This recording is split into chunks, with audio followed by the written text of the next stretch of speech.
live. All right, everyone, welcome to the ClusterDuck Protocol stream. Today we are filming episode 1 of the CDP stream, CDP certified. It is a 7-part series where we will be going through step by step on how to set up your own ClusterDuck network. Oh, is it just a delay? You were not. Just refresh it.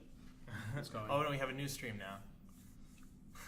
we had to restart. We had some camera issues, so we're making sure that we're actually live. As you can see from our past setups, we have a new setup here. We are at the Owl Integrations office, and so new setup, new stream setup. Also, this time we are changing it up how we did in the past with the CDP streams. So this time we will be doing our first playlist, which is the CDP certified.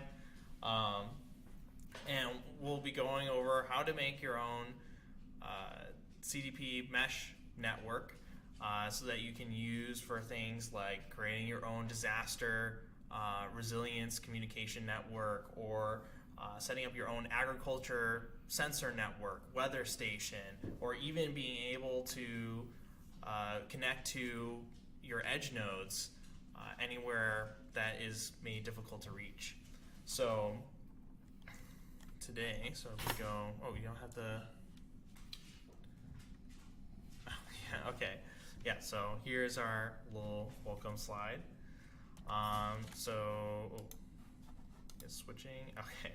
There we go. So I am Nick. I am CTO at Owl Integrations, and with me today. Hey there, I'm Timo. I take care of a lot of product development here at Owl, and I will be supporting Nick through these streams. And today we're going to keep it simple, but in the upcoming videos we switch it off with some deep dives into our ClusterDuck protocol itself. Yeah, and so very different from how we used to do streams in the past. So we have our stream schedule for the CDP certified, where we will be streaming every other week. We have all of our dates here, so for whichever one you are interested in watching, you can tune in. All of these will be recorded and posted to our YouTube channel. I think it still is under Project Owl, or is it? It's under Owl Integrations. Owl you can Integrations, okay. Scan the QR code, or in the link below there will be a link to the YouTube channel. And also we are streaming on Twitch for the first time today, so that's pretty exciting.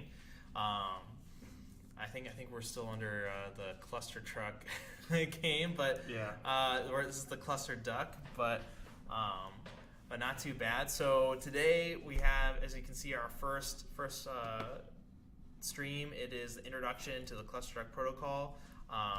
That is today, and we'll be also going over what we'll be doing in CDP certified. So next stream we'll be installing the CDP on your device. So we're going to be doing that, how to install for Windows, Mac OS, Linux, and then we'll also be going through how to set up on multiple IDEs. So that is the Arduino IDE, and also using Platform IO with Visual Studio Code.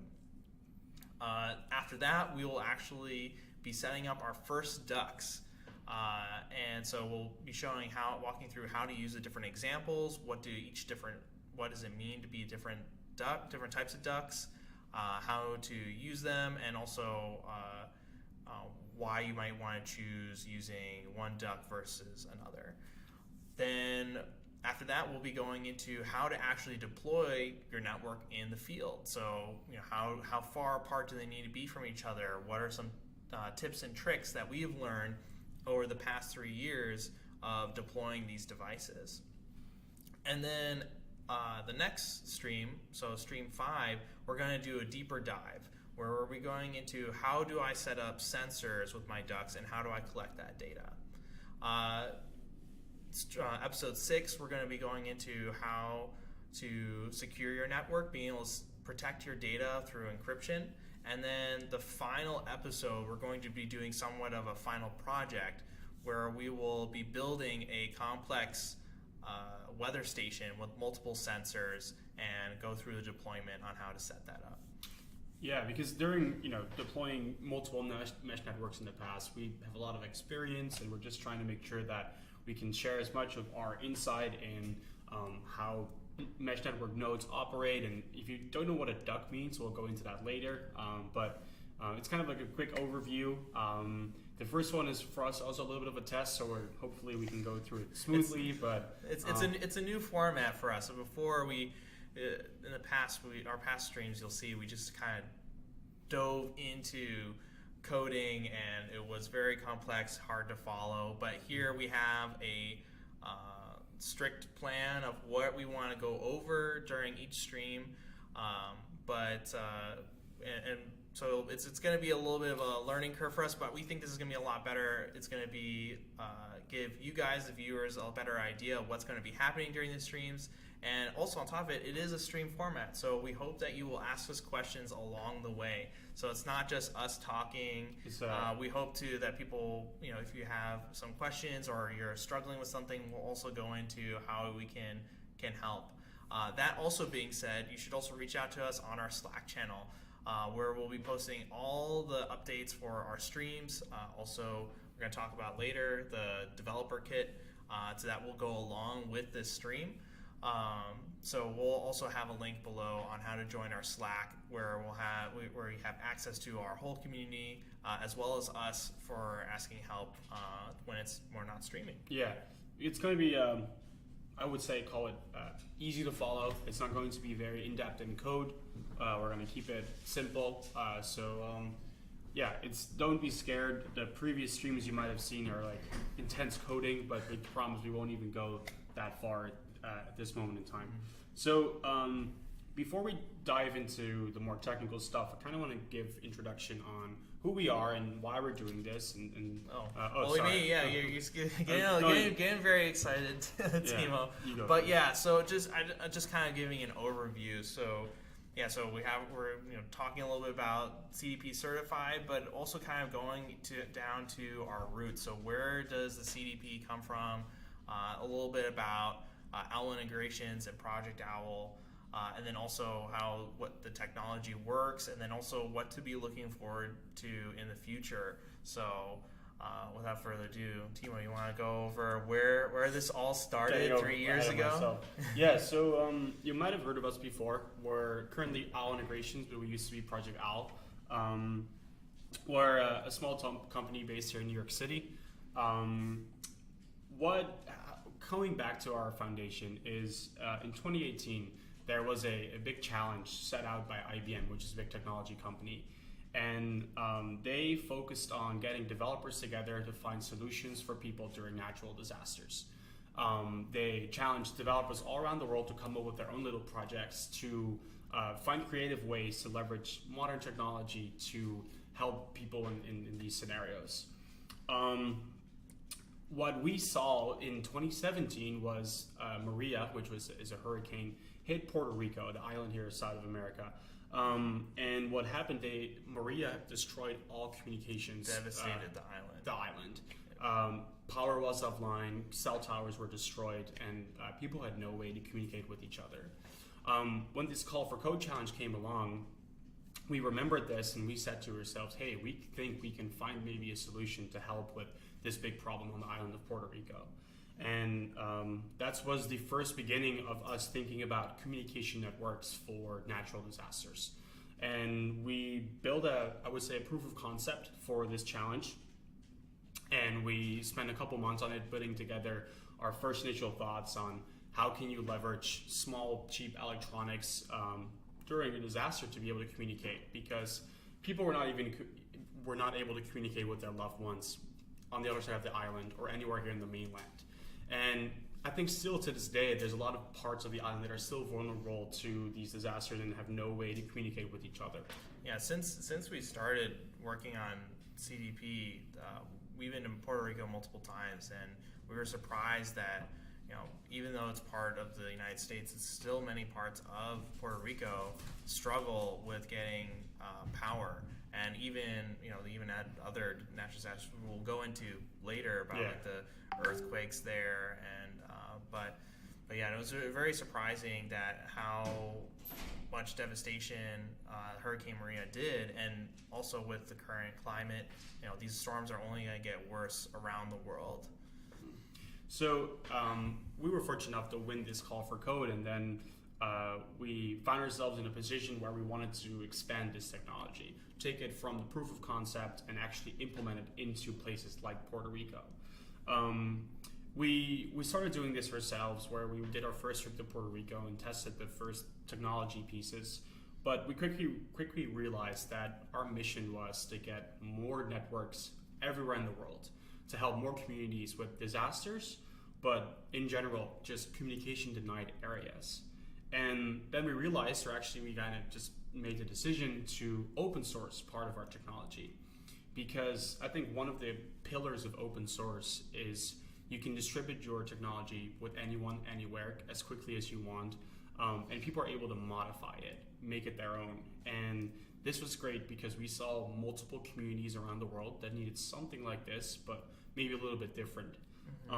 Especially as a small company, just barely starting with this as proof of concept, and even right off the bat, people were asking us if we could help them in the Philippines, in India, for Vietnam, and as a small company, it's very very difficult for us to be able to provide hardware, and so that's why we really got behind open source, so that these individuals who reached out to us, who cared a lot about their community, that they could be able to access that technology without needing to wait for us to become bigger, so that we can more easily support areas around the world. And since then, we've grown from a community of 5 people to over 1,000 today, and so it's been a really amazing ride. And also on top of it, opening sourcing our technology has helped us develop it way faster than we could on our own. So it's amazing to see a community come together to build a technology that can be used to help people. Yeah, so currently at Owl Integrations, our mission is to get these communication systems out in the world. And one of the ways we do this is by supporting this open source project. Because the open source project is from anyone. Anyone is allowed to use it. And one of our missions is to kind of support that, do these kind of streams to teach people on how to use open source technology, and specifically, of course, then the ClusterDuck Protocol. Here you can see some images of some ducks we built, which are some of these mesh networking nodes. You can see some collaboration we did with different universities around the world. And it's kind of a quick overview. Yeah, maybe we can even talk a little bit about it. So in the top left, that's when we won Call for Code, which started it all. The one to the right of it is more recent, where Timo was in, and TerraCore were on a deployment there. In India. Yeah, and then also you can see, so just to me show, this, when we first won Call for Code, this is what our devices look like. And you can see in comparison in the top right corner what they look like now. So it's come a far, just basically just a bunch of AA batteries and a device in a clear box. Not suspicious at all. But it's come a long way. The bottom left is actually in Puerto Rico, where we're deploying our solar-powered devices. It looks a bit bigger because they actually can run without power for 5 days. So if you imagine like a solar panel gets ripped off from high hurricane winds, to have that backup. Next to that is the Poppy Pad, which is actually really cool for a completely offline solution. So almost like an iPad where you can see all the data. It's kind of an open source project that spun off from the ClusterDuck Protocol, and I think that's what we will mention multiple times is along the way we find different little additions we want to make, and we just share it with the world. Other people do their own iterations, but this is an example of something we built. We brought it on a trip, we tested it, and then we shared it with you guys, and there's been multiple iterations, which we probably will talk about it. Yeah, that's also, we'll probably do another stream about these different things. So that the CDP is not the only thing that we've open sourced. We've actually open sourced, I think, most of the technology that we've developed. I think almost all of it, I think. And so just because as a communication network, there's so many different ways you can adapt it. So you can see the drone. That's also a duck where you can deploy devices by air. So really cool projects that you can do with this technology.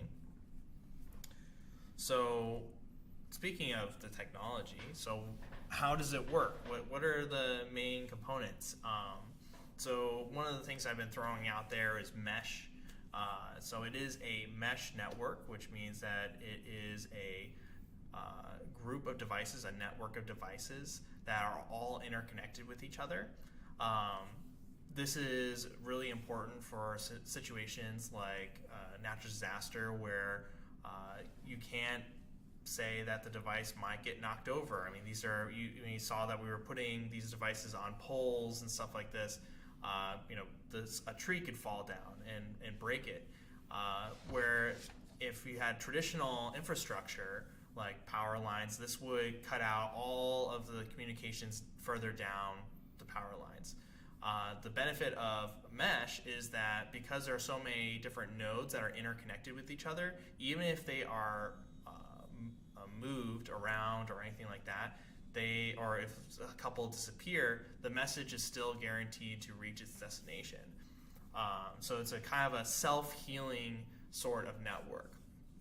Now, all the devices communicate with each other wirelessly, and to do this, especially having these nodes that are difficult to reach areas, we do this over LoRa. Now, LoRa is really special because there are many features that make it cost effective, so it's very cheap. It's also extremely low power, so it can run easily off of solar panels without needing a dedicated power source, and it can run for a very long time. It's also extremely long range. Its name, LoRa, is actually short for long range. So it goes extremely long range. It also has really good penetration through materials, so like buildings. So we'd be able to communicate from building to building very easily, unlike other stuff like Wi-Fi. And also, that also comes with some drawbacks. You're not going to be able to stream your Netflix on LoRa. Unfortunately not. Unfortunately not, but you are able to send information that's critical. So this imagine the size of a tweet.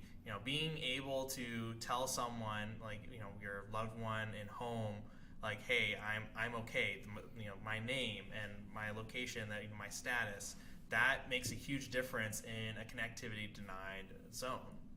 Yeah, and I think it's good to understand like the foundation that a mesh network is basically, we call them like distributed networks that you can deploy in multiple areas. And as you didn't make the connection, every node in the network we call a duck because we think it's a little bit easier to understand, because when you put all these nodes together, we call it the ClusterDuck. So if you hear about the ClusterDuck protocol, we specifically talk about the code base that's running these devices. But if you hear us talk about the ClusterDuck network, for example, it's this mesh network of ducks, and we kind of try to keep it simple. So in the future we'll talk about different species of ducks, but it's for you it's easy to understand and know this foundation that it's a mesh network of devices and they communicate over something called LoRa. Be prepared for all the duck puns. Yeah, we have a lot of fun with it, but also on top of it, the duck has the meaning that ducks are they walk on land, they are in water, and they also fly. Yeah. So, and that's what our devices can do. You can put them on. We put them on drones. We put them on trees. We've actually even had them floating as buoys in the water. So it's a really really neat and flexible technology. So here we just want to talk a little bit more about the open source component and also kind of just a little bit more about the code base. The code base is all in C++. When we started this project, I knew nothing about C++. Me neither. And I just was doing IoT as a hobby, and just all as it is self-taught. So it's actually if you have a little bit of coding experience, if there's a lot of intimidation for C++, but actually once you kind of get the hang of it, it's not too bad. And also on top of it, we will help you if you want to contribute. We open source the CDP with the Linux Foundation, so it is actually an official Linux Foundation project. And we also partner with the Linux Foundation to do mentorships. So if you're interested in doing a project that uses the CDP and be able to contribute to the CDP, definitely reach out to us, and we can maybe help fund the project through the Linux Foundation. So even though we at Project Owl or Owl Integrations open source it's actually owned by the Linux Foundation. So really cool. We really try to be as transparent as possible. We have town halls every other week in between our streams, exactly the same time as this one. All the code is in the Call for Code GitHub. There's a link at the bottom of the slide. We'll have links in the description. And then also, once again, join our Slack, because that's the best way to reach us and also ask for help. And so we have a lot of fun there.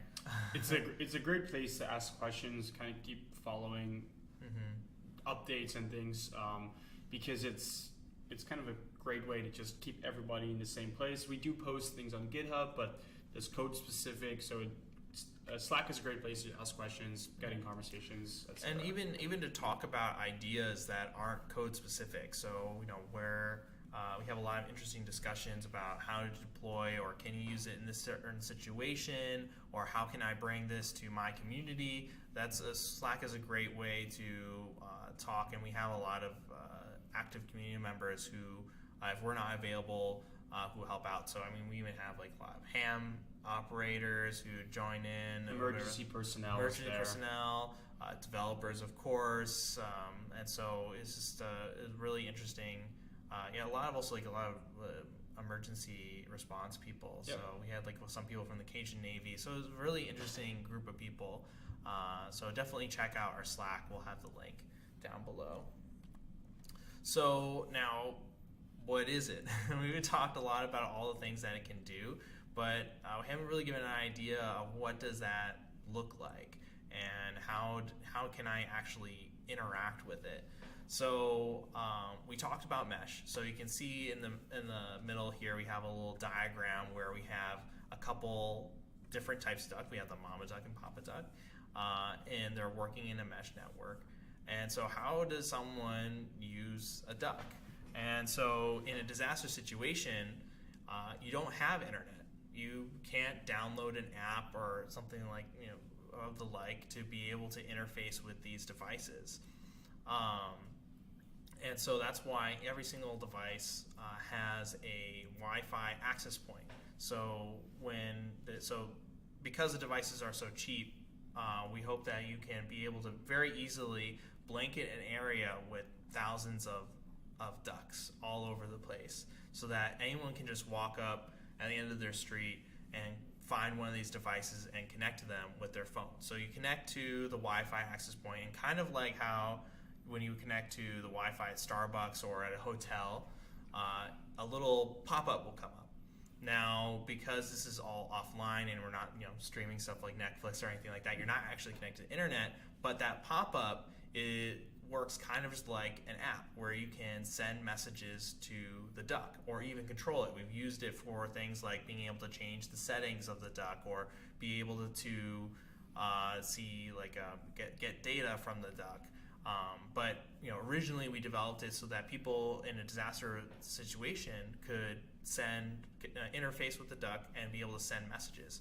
And so once you connect to the first duck over here, it would send a message and it'll hop over to the next one. That would say, okay, well, I can send this off, and then it gets sent to the papa duck. Now the papa duck works a little bit different than the mama ducks, where they're talking with each other. The papa duck is connected to the DMS cloud. So this is a DMS is a product by Owl Integrations, But we also show if you want to hook it up to your own cloud, you can also do that as well. Yep. You can also hook it up to the DMS Lite, which is what we showed before with the Poppy Pad, which is a completely offline solution. You can see the Papa as what we call a gateway. Yeah. So we initially called it the PapaDuck because actually all the information just ends up to the Papa, and he is responsible for either distributing it to the cloud, collecting it locally, or feeding it over a USB cable or any other transportation method. But it's kind of like the end of the network where all the data gets aggregated and then distributed to another location. Yeah. And then we also open sourced the ClusterDuck app. Right now it only works on Android, but you can use that app to be able to connect to the Duck over Bluetooth, which is much more energy efficient. So if you're interested in app development, definitely let us know, because we need help with app development. But yeah, so this is a very high level overview of how the network works. But in our next streams, we will be going a little bit more in depth and show a bit more how it works and how you can use it, especially when we're talking about how to deploy. What's the optimal deployment? And this is definitely an example. So the whole goal of these series, of course, is to teach you how to build your own mesh network. And I think the big thing we'll teach you is how to set up your weather station, but you can kind of interpret that as I can hook up any kind of sensor or data stream and start sending this over a long distance. I can imagine maybe you have a big backyard and you want to monitor some gas leaks or even some weather temperature. You can microclimates. You can, even if you have your own little garden or something, you want to start sensing some, I don't know, snails detection, whatever you want to do with it. The goal is to teach us how to use it and be able to modify it. So this scenario is mainly kind of like the big overview for potentially the disaster communications piece. But there are multiple platforms you can apply it to. And exactly what you said, we want to provide you the tools that you would need to be able to build on top of this and really show, so just be able to build your own project. So it doesn't have to be something that we've done before. And if you do build your own project, definitely let us know, and we would be happy to help facilitate that in any way. So, Cool.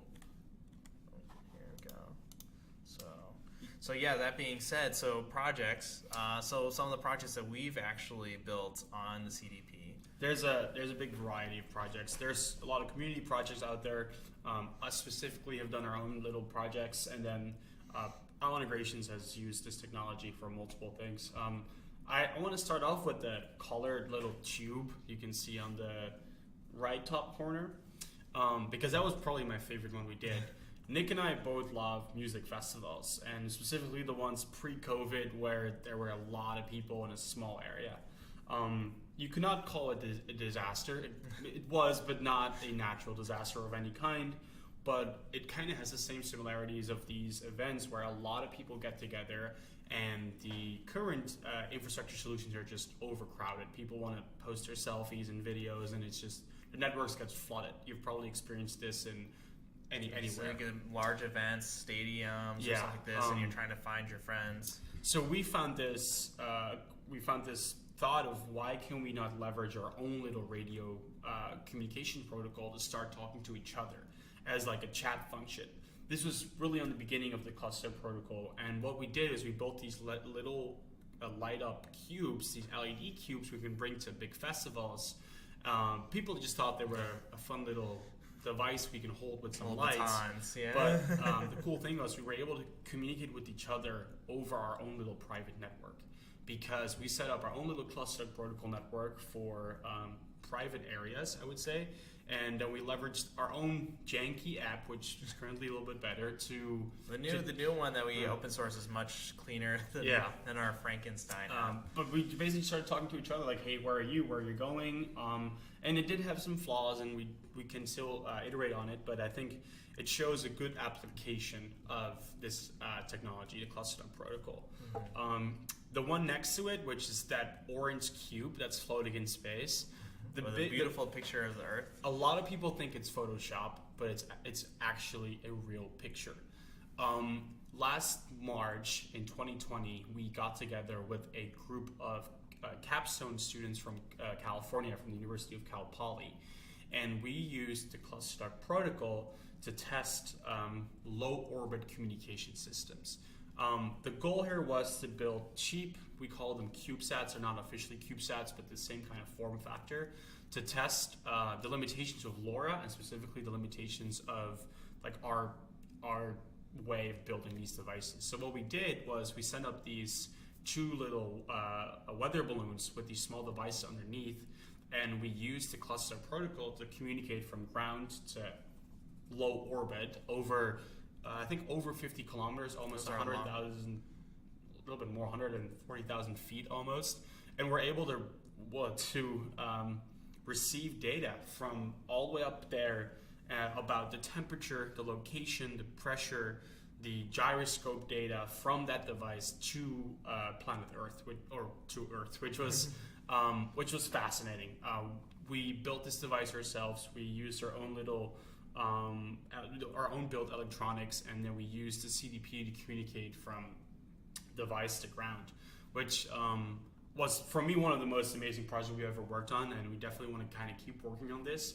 And it shows a whole other application for using low power but long range radio, which is fascinating.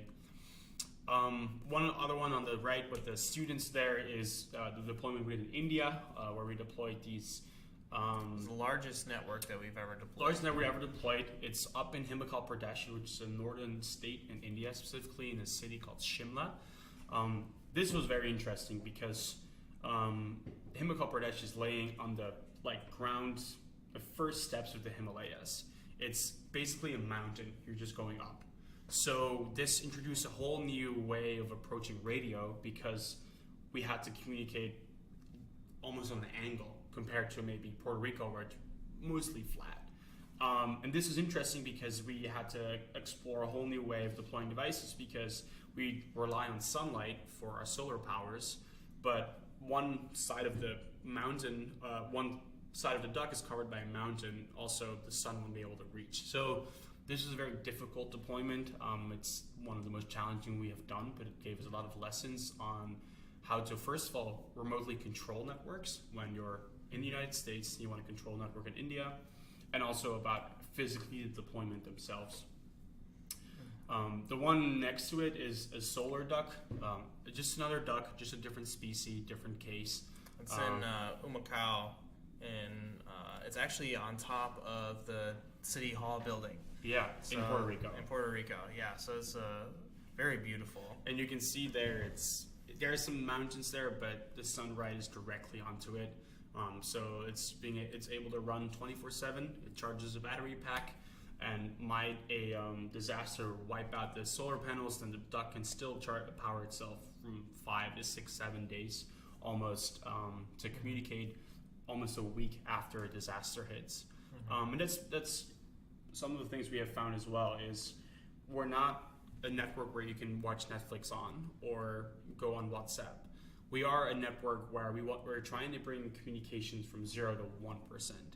Being able to know in 20 characters that someone is safe and that it needs water is for us more important than streaming video. It's a huge difference between having no communications and having some community. Just that's a huge difference from 0 to 1%. 1 to 2% is not that big, but 0 to 1.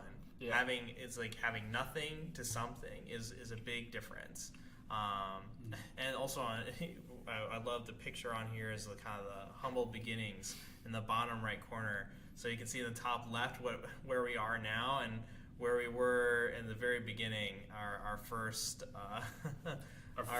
solar boxes. Yeah. So it's come a long way. Learned a lot, and there's a lot to look forward to. Yeah, and I think that's one of the things you might see during these streams is we have a very engaging community. We just really enjoy teaching and showing kind of like the applications for this. But there is a lot of, we call it like your unlimited options on what you actually want to do with this. Brian, one of our coworkers, he once built a project where he was monitoring a couple cans of beer, which he bought from a very special brewery, and he wanted to know if his beer was, what the temperature was over his travel back like home. a special carrying cooler case, but he didn't want to open up the cooler to let all hot the air cold in, so but he wanted to monitor the temperature as he was traveling. So it's microclimates almost, where you would just, and that's something in other applications. You can take the ClusterDuck protocol, build a special project, and and use it for your own little deployments or community deployments. So we're getting towards the end. So thank you very much for joining us for our first stream for the CDP certified. Our next stream, actually, when is it? I don't have the date. Our next stream is going to be April 4th. So definitely join in, where we will be walking through how to get started with the CDP. We'll also give access to our dev kit. So we actually been working on building a dev kit that you can use to follow along. You can get, we'll have a nice case for it. Also, you can even add some sensors that you can get with it. So if you want to set up, try different things, all the stuff that we include in the dev kit, we will go over during the stream. How to use, we'll be using them during our stream. So you can grab those. We'll join our Slack, because that's where we'll post the information first. And then we'll probably add it to the next stream underneath. There's going to be a purchase link where you can buy one. That's because it, unfortunately for us sometimes it's an open source project but relies on hardware, and you need to actually like physical devices like this, or more like the microcontrollers inside, to be able to actually deploy and test the network. We use off-the-shelf electronics for this, so but there might be hard to find, and the prices have been going up and down. So we are helping you guys to put together one simple purchase link. We have all the parts you need there. We'll ship it to you, and you can follow along. And at the end of this stream series, when you're certified, we'll have to think about a way how to make everybody certified, but you have your own little network actually up and running, and we can troubleshoot your problems during every week's town hall. So it's bi-weekly stream, bi-weekly town hall, and on the town hall it's an open Zoom call where you can join in, and we can just answer your questions. And it's a Meet call. It's a Google Meet, but we posted a link in our Slack, and I think we posted on our socials as well. On socials and our GitHub, where you can just join, and if you have more like specific questions, okay, it's interesting, but I have some more questions before I actually commit to this. You can join the town hall or Slack and just ask some questions. And if you can't wait for us to get for the next stream, you can check out our GitHub wiki, where we have all the information on how to get started and set up. So if you already have everything you need, and you want to just get started right away, we have all the information you need on our wiki. Yeah, that is about it. Yeah, so we're really excited for this this new series. If you have any thoughts or how we could do it a little bit differently, this is a learning experience for us. So we would love to hear your feedback on anything. Currently we're kind of talking quickly, going through these materials, but hopefully from next week, it's actually a stream, so you can ask questions. We want it to be very free flowing. So if you have questions on something that we just spoke about, or just throw it in there, and we can go in depth. And so just kind of make it hopefully more fun and engaging while we go through this. Yep, and we'll be. We might have some different people on at some point. That's also we'll be doing. So for the CDP certified we've already put the whole curriculum up, but we're also planning. We have some pretty cool ideas for some other streams that we're going to be popping in here and there. So definitely follow us on socials for when those are going to be. Definitely join our Slack, because we'll be putting we put all of our announcements first on Slack. So definitely join and check it out. Yeah, thanks everyone. This will be on YouTube, so if you're watching this later and you have some questions, just reach out. And yeah, it's not going to be intimidating. It's going to be fun. It's going to be 7 episodes of very basic coding, but the end result's going to be very cool, having your own mesh network set up. So yeah, actually it'll be very, it's you do not need a ton of coding experience to be able to complete this course.